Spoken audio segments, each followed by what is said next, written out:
بسم الله الرحمن الرحيم الحمد لله رب العالمين الصلاة والسلام على رسوله الأمين وعلى آله وصحبه أجمعين أما بعد السلام عليكم ورحمة الله وبركاته എല്ലാവർക്കും സുഖമെന്ന് കരുതുന്നു. അള്ളാഹു നാം ഏവരെയും ഇഹത്തിലും പരത്തിലും വിജയിപ്പിക്കട്ടെ. ആമീൻ യാ റബ്ബൽ ആലമീൻ. ഇന്നത്തെ വീഡിയോ 158 ഫുർഖാൻ സൂറത്തിലെ 47-ാമത്തെ ആയത്ത് മുതൽക്കാണ് എടുക്കുന്നത്. ബിസ്മില്ലാഹിർ റഹ്മാനിർ റഹീം. വഹുവ അല്ലദീ ജഅല ലക്കുമുൽ ലൈല ലിബാസൻ വന്നൗമ സുബാതൻ വജഅല النهار نشورا وهو الذي أرسل الرياح بشرا بين يدي رحمته وأنزلنا من السماء ماء طهورا لنحيي به بلدة ميتا ونسقيه مما خلقنا أنعاما وأناسيا كثيرا. 47, 48, 49 ആയത്തുകളാണ് ഞാൻ ഓതി വെച്ചത്. വഹുവല്ലദീ അല്ലാഹു തആല ജഅല ലക്കുമുൽ ലൈല രാത്രിയാവനാക്കി ലിബാസൻ വസ്ത്രമാക്കി എന്ന് പറഞ്ഞാൽ വസ്ത്രം പോലെയാക്കി തന്നു. വസ്ത്രം കൊണ്ട് ശരീരമാകെ മറക്കുന്ന രീതിയിൽ രാത്രിയായാൽ ഇരുട്ടുകൊണ്ട് എല്ലാം മറഞ്ഞുപോയി. വന്നൗമ ഉറക്കിനെ അവനാക്കി സുബാത്തിനൊരു വിശ്രമ സമയമാക്കി.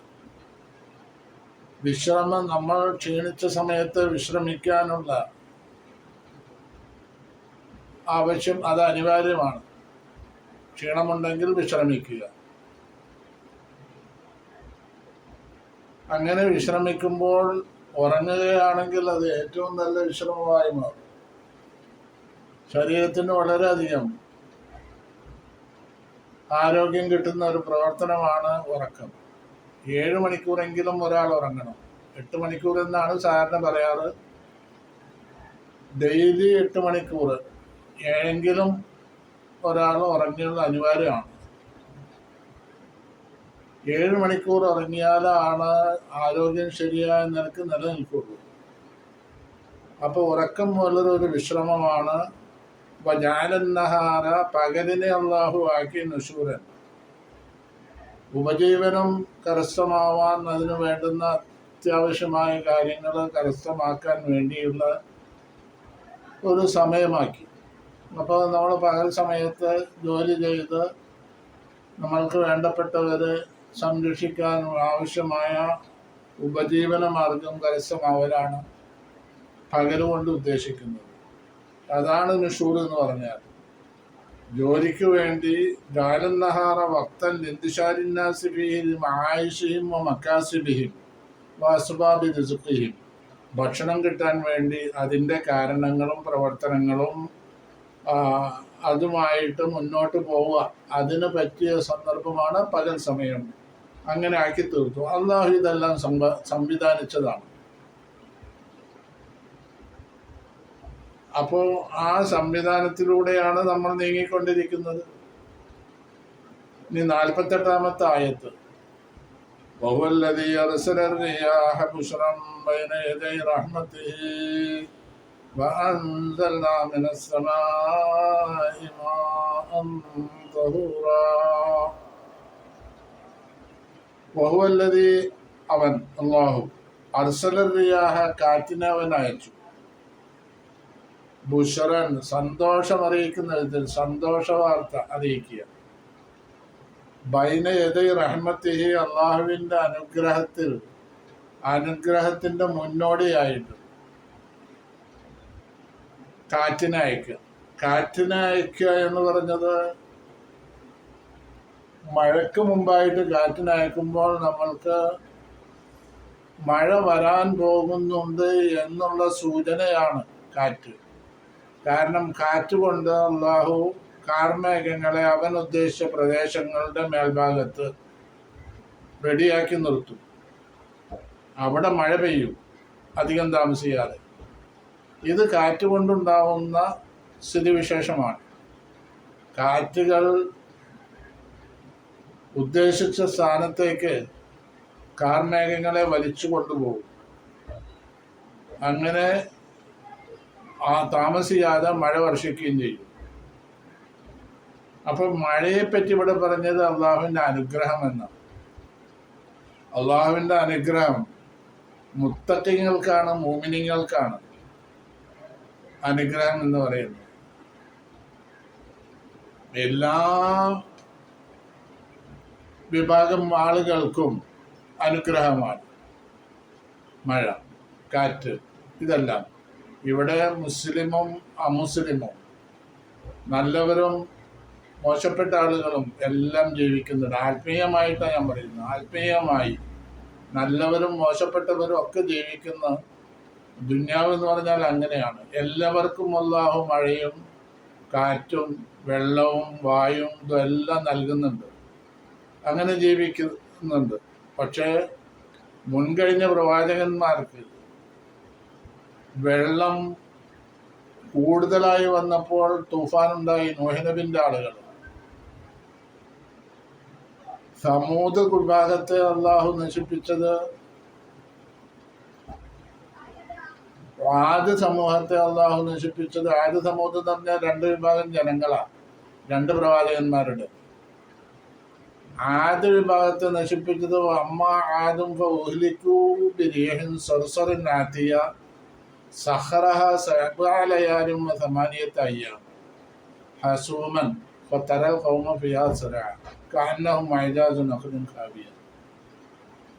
കാറ്റ് ശക്തിയായി വന്നപ്പോൾ കൊടുങ്കാറ്റായി രൂപാന്തരപ്പെട്ടു. അത് അള്ളാഹുവിൻ്റെ ശിക്ഷയായിരുന്നു.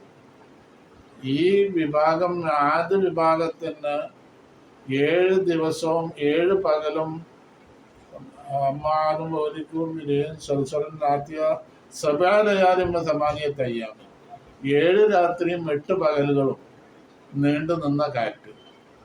ഈ കാറ്റ് തുടർച്ചയായി ഇങ്ങനെ അടിച്ചു വീശുക. അതിൽ ആദ്യ സമൂഹം മരിച്ചു വീഴുകയാണ്. എങ്ങനെ മരിച്ചു വീഴുന്നത്? അവർ വീഴുന്നതിനെ സാമ്യപ്പെടുത്തിയിരിക്കുന്നത് ഖുർആൻ കഅന്നഹും അഅജാസു നഖ്ലിൻ ഖാവിയ, കടപുഴകി വീഴുന്ന ഈത്തപ്പനെ പോലെയാണ് ജനങ്ങൾ മറിഞ്ഞു വീഴുന്നത്.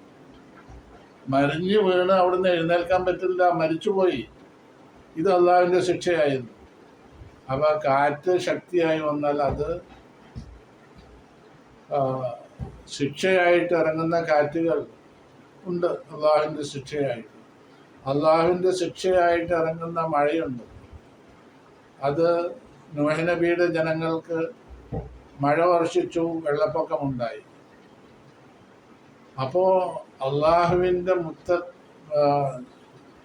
ശിക്ഷയല്ലാതെ ഇറങ്ങുന്ന മഴകളും ആവശ്യാനുസരണം നമുക്ക് ലഭിക്കുന്ന മഴ, കാറ്റ്, ഇതെല്ലാം അള്ളാഹുവിൻ്റെ റഹ്മത്താണ്.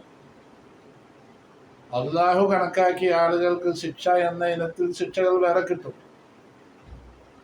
അള്ളാഹുവിൻ്റെ റഹ്മത്താകുന്ന മഴ അത് നമ്മൾക്ക് കിട്ടുമ്പോൾ അത് ഉപജീവനത്തിനുള്ള ആവശ്യമായ മഴയാണത്. അത് കിട്ടുമ്പോൾ അതിനെ മഴ അല്പം കൂടിയെന്ന് വെച്ചിട്ട് ചിലർ മഴയെ ശപിക്കും. അത് പാടില്ല. മഴ കുറഞ്ഞു പോയി എന്ന് വെച്ചിട്ട് വെള്ളമില്ലാത്ത മഴ എന്ന് പറയും ചിലർ. അങ്ങനെ ആ നിലക്കും മോശപ്പെടുത്താൻ പാടില്ല. അള്ളാഹുവിൻ്റെ ചെയ്തികളാണ് കാറ്റ്, മഴ പോലെയുള്ളതെല്ലാം. ഇതിനെ നമുക്ക് ആർക്കും തെറ്റു പറയാനോ അതിനെ ശപിക്കാനോ അവകാശമില്ല. ഇത് പ്രത്യേകം ഗൗനിക്കണം. ഇനി അഥവാ മഴ കൂടുതലായി നമുക്ക് തോന്നിയാൽ നമ്മൾക്ക് പ്രാർത്ഥിക്കാൻ വേണ്ടി നിശ്ചയിക്കപ്പെട്ട വാചകങ്ങൾ നമ്മൾ പറയണം. അല്ലാഹുമ്മ ഹവാലൈന ലാ അലൈന. പഠിച്ചവനെ, ഞങ്ങൾക്ക് ദോഷമായിട്ട് മഴ ഉണ്ടാവരുത്, മഴ ഞങ്ങൾക്ക് ദോഷമായി ഭവിക്കരുത്. ഞങ്ങളുടെ പരിസര പ്രദേശങ്ങളിൽ മഴ പെയ്യിച്ചോ, പക്ഷെ അതും ഉപദ്രവം ഉണ്ടാവുന്ന വിധത്തിലാവരുത് എന്നുള്ള നിലക്കാണ് ദ്വാ ചെയ്യേണ്ടത് എന്നാണ് റസൂൽ സല്ലല്ലാഹു അലൈഹി വസല്ലം നമ്മെ പഠിപ്പിച്ചിട്ടുള്ളത്. അപ്പൊ മഴയെ സംബന്ധിച്ചു, കാറ്റിനെ സംബന്ധിച്ചു ഈ ആയത്തിൽ പറഞ്ഞ കാര്യമാണ് ഞാൻ പറഞ്ഞത്. വഅൻസൽനാ മിനസ്സമാഇ മാഅൻ തഹൂറ. അപ്പൊ അങ്ങനെ മഴയ്ക്ക് മുമ്പായിട്ട് കാറ്റ് വീശും, കാറ്റ് വീശിയാൽ ഉടനെ മഴ പെയ്യും എന്നുള്ള ഒരു സൂചനയാണെന്ന് പറഞ്ഞു. എന്നിട്ട് അല്ലാഹു പറയുന്ന വഅൻസൽനാ മിനസ്സമാഇ, ആകാശത്തിൽ നിന്ന് അല്ലെങ്കിൽ ആകാശത്തിലെ കാർമേഘങ്ങളിൽ നിന്ന് നാം ഇറക്കിത്തന്നു മാഅൻ തഹൂറ, ശുദ്ധമായ ജലം. തഹൂറ്, മാ തഹൂറ്, മഴ പെയ്തുണ്ടാവുന്ന വെള്ളം മുഴുവൻ തഹൂറായ വെള്ളം. നമ്മൾ രണ്ട് ജാതി വെള്ളം ഉപയോഗിക്കുന്നുണ്ട്. താഹിറായ വെള്ളവും താഹിറായ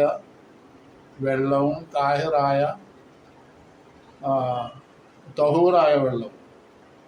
മഴ പെയ്ത് കിട്ടുന്ന വെള്ളം, നമുക്ക് കിട്ടുന്ന വെള്ളം നജസ് അതിൽ കലരാത്ത കാലത്തോളം അത് തഹൂറാണ്. അത് കുടിക്കാനും പറ്റും, ശുചീകരണത്തിനും പറ്റും. ശുചീകരണം എന്ന് പറഞ്ഞാൽ നമ്മൾ നജസ്സുള്ളത് വൃത്തിയാക്കുക, അഴുക്കുകളെ വൃത്തിയാക്കുവാനും പിന്നെ ഫറദ് കുളി കുളിക്കുവാനും, ഫറദായ കുളി,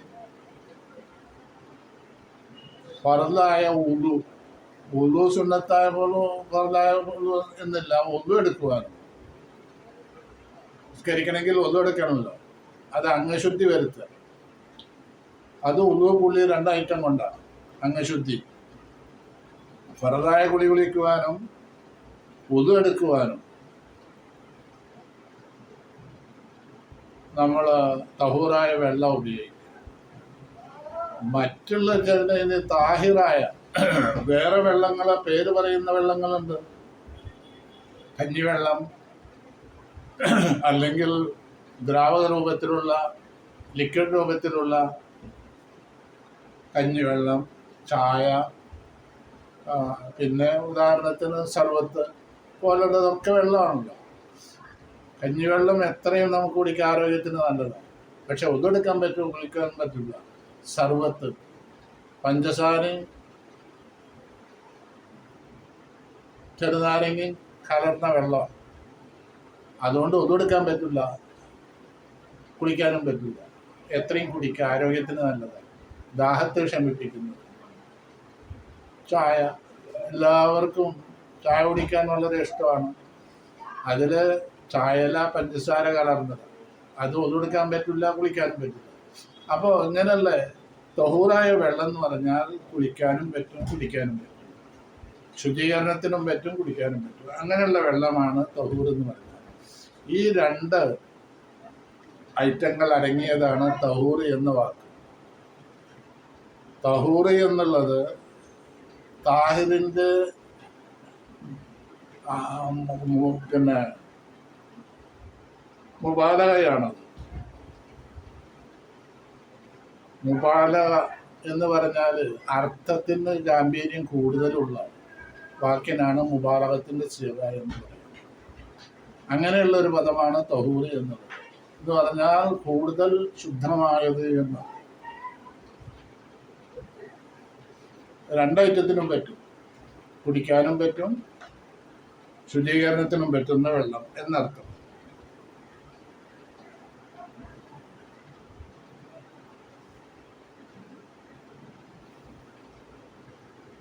അപ്പൊ ഇങ്ങനെ വെള്ളം ഇറക്കി തന്നു അല്ലാഹു തആല, തഹൂറായ വെള്ളം.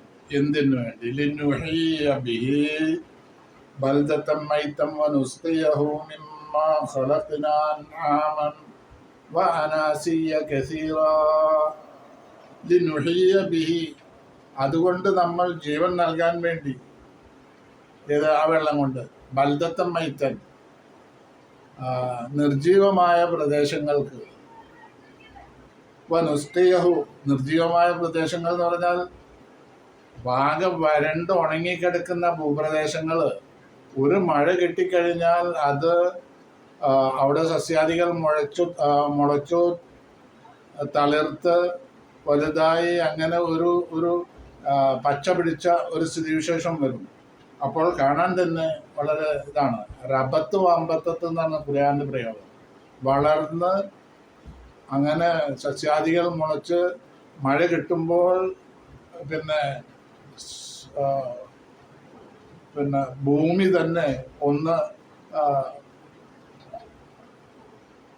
പിന്നെ ഒരു ഒരു ഉന്മേഷം ലഭ്യമായ വിധത്തിലാവും.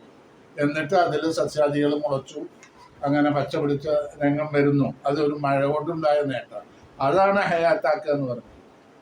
ഹയാത്ത് ഉണ്ടാകുമ്പോഴല്ലേ മനുഷ്യന് ജീവൻ ഉണ്ടാവുള്ളൂ.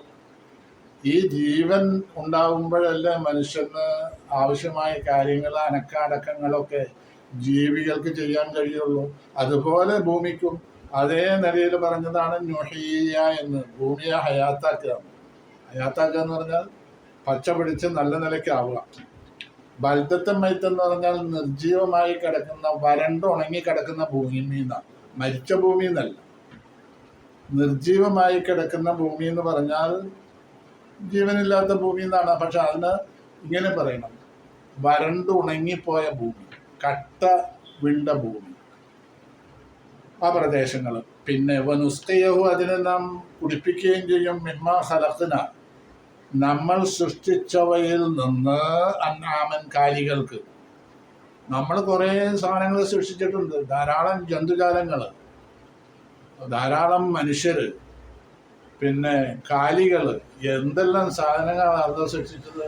പിന്നെ സസ്യതികൾ, വൃക്ഷങ്ങൾ, ഇതെല്ലാം അന്ന് സൃഷ്ടിച്ചാണല്ലോ. എല്ലാം ഭൂമിയിൽ ഉള്ള എല്ലാ ചരാചരങ്ങളും സർവ്വസാധനങ്ങളും ഇതിനൊക്കെ ഇതെല്ലാം അന്ന് സൃഷ്ടിച്ചതാണ്. ഈ സൃഷ്ടിച്ചവയിൽ നിന്ന് അൻആമ് എന്ന് പറഞ്ഞാൽ കാലികൾ, വീട്ടിൽ വളർത്തുന്ന കന്നുകാലികൾ, ആട്, മാട്, പശു, ഒട്ടകം പോലെയുള്ള സാധനങ്ങൾ, ഇതിനെല്ലാം നമ്മൾ കുടിപ്പിക്കും.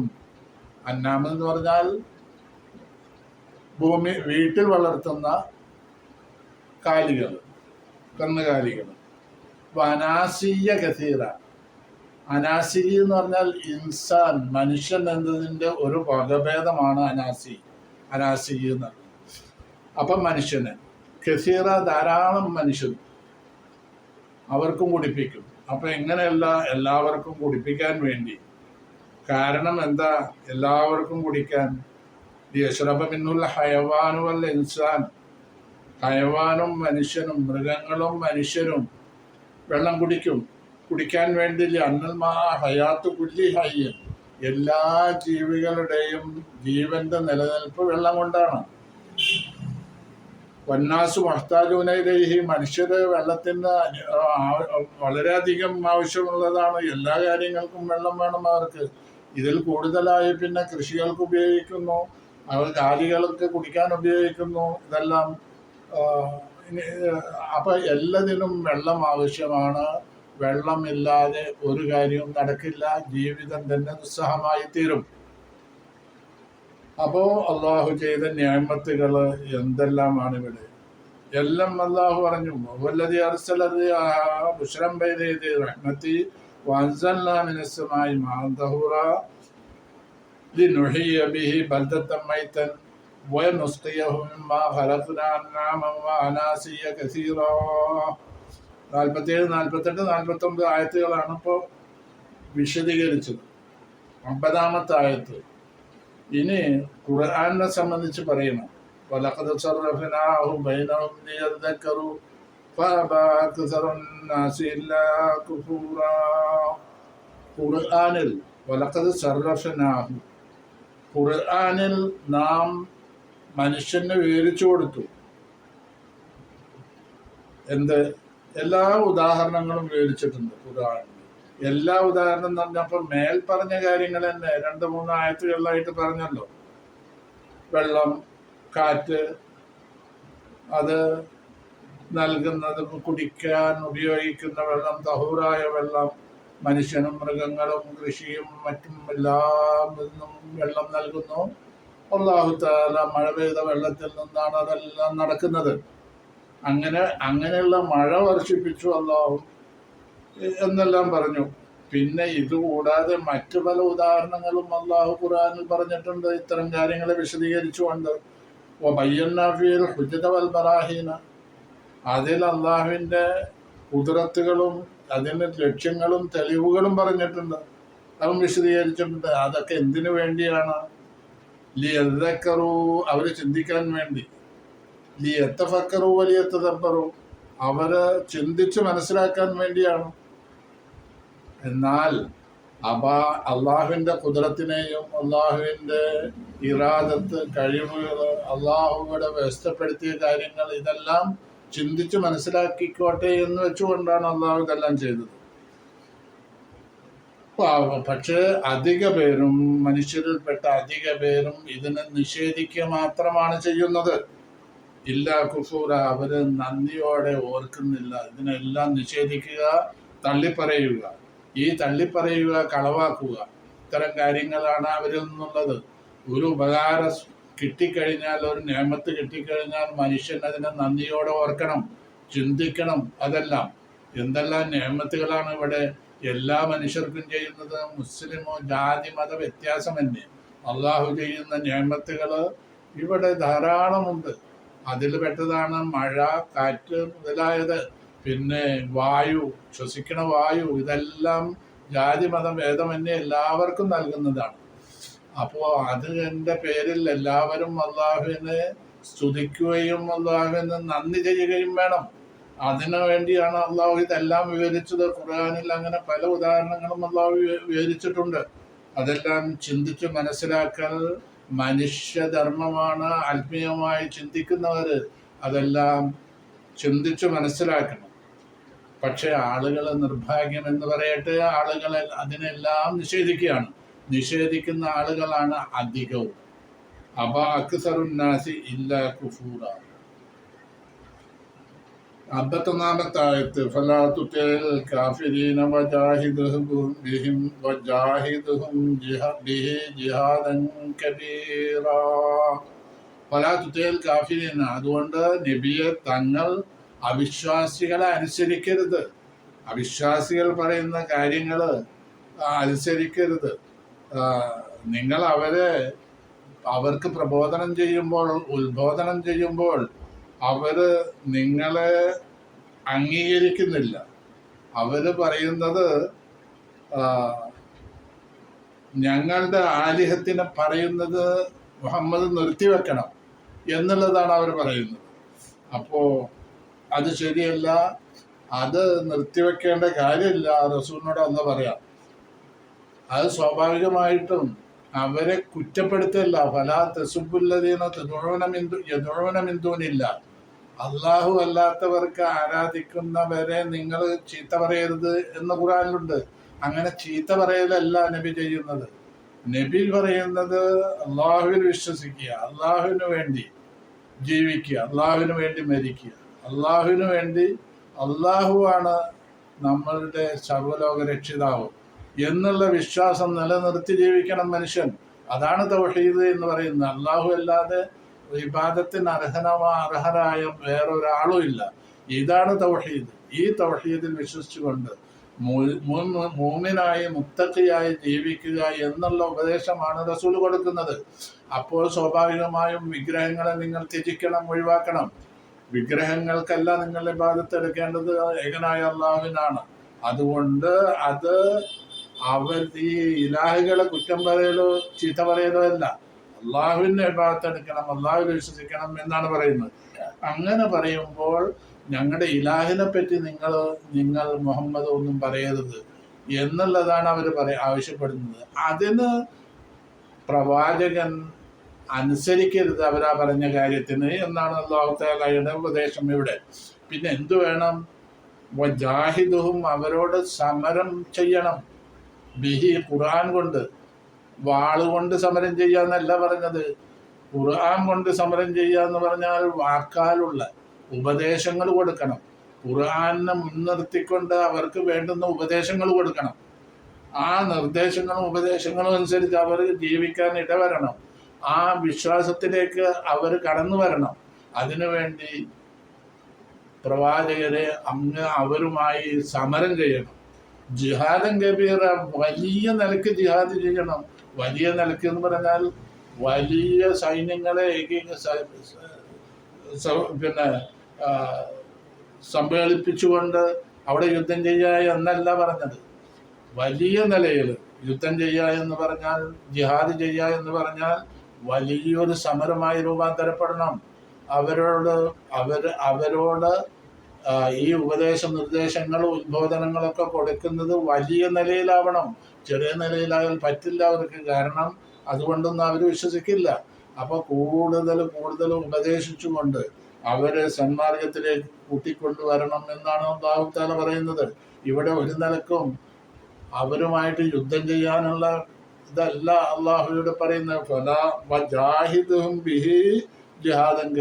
ഖുർആൻ ഉപയോഗിച്ചുകൊണ്ട് അവരോട് സമരം ചെയ്യണം. ഖുർആനിലെ നിർദ്ദേശങ്ങളും തത്വങ്ങളും അതിൽ അവരെ ബോധവാന്മാരാക്കുകയും അങ്ങനെ അതനുസരിച്ച് അവർ ദീനിലേക്ക് വരണം. ഈ ഉമർ റളിയല്ലാഹു അൻഹു രണ്ടാം ഖലീഫയായ ഉമർ റളിയല്ലാഹു അൻഹു എങ്ങനെയാണ് ദീനിലേക്ക് വന്നുള്ളതെന്ന് അറിയില്ലേ? അദ്ദേഹം ഖുർആനിൽ പറഞ്ഞ കാര്യങ്ങളെ മനസ്സിലാക്കി അത് അംഗീകരിച്ചു കൊണ്ടാണ് വന്നത്. സഹോദരി ഖുർആൻ പാരായണം ചെയ്യുന്നത് കണ്ടുകൊണ്ടാണ് ഉമർ വീട്ടിലേക്ക് കടന്നു ചെല്ലുന്നത്. അങ്ങനെ അത് ഒരു നിലക്ക് സഹോദരിയുടെ പക്കൽ നിന്ന് കൈക്കലാക്കി ഖുർആൻ. എന്നിട്ട് വായിച്ചു നോക്കുക. താഹാ മാ അൻസൽനാ എന്ന സൂറത്തായിരുന്നു അത്. അത് വായിച്ചപ്പോൾ ഉമർ റളിയല്ലാഹു അൻഹുവിന് ഇവിടെ മാനസികമായി അള്ളാഹുവിലേക്കുള്ള അടുപ്പം മനസ്സിൽ തോന്നിക്കഴിഞ്ഞു. റസൂലിനെ അന്വേഷിച്ച പോവാണ്, എവിടെയുള്ളത് റസൂൽ നോക്കിയിട്ട്. അങ്ങനെ റസൂലിന്റെ സദസ്സിലെത്തി. അവിടെ വെച്ച് അഷ്ഹദു അല്ലാ ഇലാഹ ഇല്ലല്ലാഹ് വ അന്നക റസൂലുള്ളാഹ് എന്ന് നബിയോടായിട്ട് പറയാം.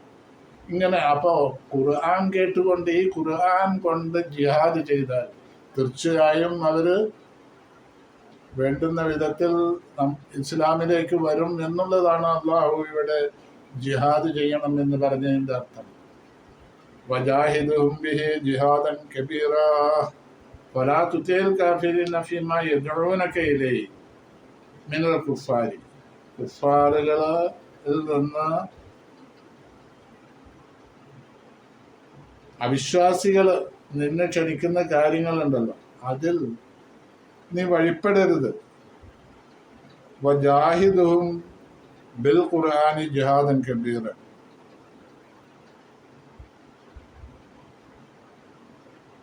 അവരോട് സമരം ചെയ്യണം. ജിഹാദൻ കബീറൻ, വലിയ നിലക്കുള്ള ജിഹാദ്. ബാലിഗൻ നിഹായത്തുഹു, അതിന്റെ അവസാനം വരെ. ലാ യുസാഹിബുഹു ഫുത്തൂറൻ, അതില് ഒരു ക്ഷീണം ബാധിക്കാൻ പാടില്ല. അത്ര ക്ഷീണിതനായാലും ശരി, ക്ഷീണിക്കാൻ പാടില്ല. ക്ഷീണിച്ചുകൊണ്ട് നിർത്തിവെക്കലല്ല വേണ്ടത്, അത് അങ്ങേ അറ്റം എത്തുന്നത് വരെ. അതാണ് ജിഹാദ് കബീർ എന്ന് പറഞ്ഞത്. വലിയ നിലക്കുള്ള ജിഹാദ് എന്ന് പറഞ്ഞാൽ വല്ലാത്ത സൈന്യത്തെ കൂട്ടി, കണ്ടമാനം സൈന്യത്തെ കൂട്ടി യുദ്ധം ചെയ്യലല്ല. അത് പ്രത്യേകം നമ്മൾ കണക്കിലെടുക്കണം, മനസ്സിലാക്കണം. ഇവിടെ ഖുർആന്റെ തത്വങ്ങളെ വിശദീകരിച്ചു കൊണ്ടുള്ള സമരമാണ്. ആ സമരം വലിയ നിലക്ക് ചെയ്യണം. അതിൽ നിങ്ങൾ തളർന്നു പോകാൻ പാടില്ല എന്നുള്ളതാണ് തഫ്സീറും കൂടി പറയുന്നത്. അപ്പോൾ 51 ആയത്തായി, അല്ല 51 ഖുർആൻ സൂറത്തിൽ നിന്നുള്ള 51-ാമത്തെ ആയത്താണ് നമ്മൾ എടുത്തത്. അങ്ങനെ 51 ആയത്ത് എടുത്തിട്ടുണ്ട്. ഇനി ഒരു 26 ആയത്തും കൂടിയുള്ളൂ. 77 ആയത്താ മൊത്തം. ഈ നിങ്ങൾ സബ്സ്ക്രൈബ് ചെയ്യാത്തവരുണ്ടെങ്കിൽ ഉടനെ സബ്സ്ക്രൈബ് ചെയ്യണം. കാരണം ഈ സബ്സ്ക്രൈബ് ചെയ്യുന്നത് കൂടുതൽ വീഡിയോകൾ നിങ്ങൾക്ക് എളുപ്പത്തിൽ കരസ്ഥമാകാൻ വേണ്ടിയിട്ടാണ്. പിന്നെ നമ്മൾ എടുക്കുന്ന വീഡിയോ ഒക്കെ നിങ്ങൾക്ക് സബ്സ്ക്രൈബ് ചെയ്തവർക്ക് ആദ്യം കിട്ടിക്കൊണ്ടിരിക്കും. അതിനു വേണ്ടിയാണ്. ഏതായിരുന്നാലും ഇത് ഷെയർ ചെയ്യുകയും ഷെയർ ചെയ്ത് കൂടുതൽ ആളുകളിലേക്ക് എത്തിക്കുക എന്നുള്ളതും ഒരു സാലിഹായ അമലാണ്. അള്ളാഹു അതിന് തൗഫീഖ് ചെയ്യട്ടെ. കാരണം ഇതൊരു അള്ളാഹുവിന്റെ പ്രതിഫലം ഉദ്ദേശിച്ച് ചെയ്യുന്ന കാര്യമാണല്ലോ. അപ്പോൾ കൂടുതൽ ആളുകൾ ഇത് കേൾക്കുകയും വായിക്കുകയും പഠിക്കുകയും ചെയ്യുമ്പോൾ അതിൻ്റെ പ്രതിഫലം ഒരംശം നമുക്കും കിട്ടിക്കൊണ്ടിരിക്കും, ഇത് ചെയ്യുന്ന ആൾക്കും കിട്ടിക്കൊണ്ടിരിക്കുമല്ലോ. അപ്പം അതിനു വേണ്ടിയാണ് ഇത്ര സ്ട്രെസ് ചെയ്തിട്ട് പറയുന്നത്. അത് നിങ്ങൾ അത് അനുസരിച്ച് ചെയ്യാൻ നിങ്ങൾക്കും അള്ളാഹു തൗഫീഖ് ചെയ്യട്ടെ എന്ന് പ്രാർത്ഥിച്ചുകൊണ്ട് തൽക്കാലം അടുത്ത വീഡിയോയിൽ കാണാം. ഇൻഷാ അല്ലാഹ് ഇവിടെ നിർത്തുന്നു. അസ്സലാമു അലൈക്കും വറഹ്മത്തുള്ളാഹി വബറകാതുഹു.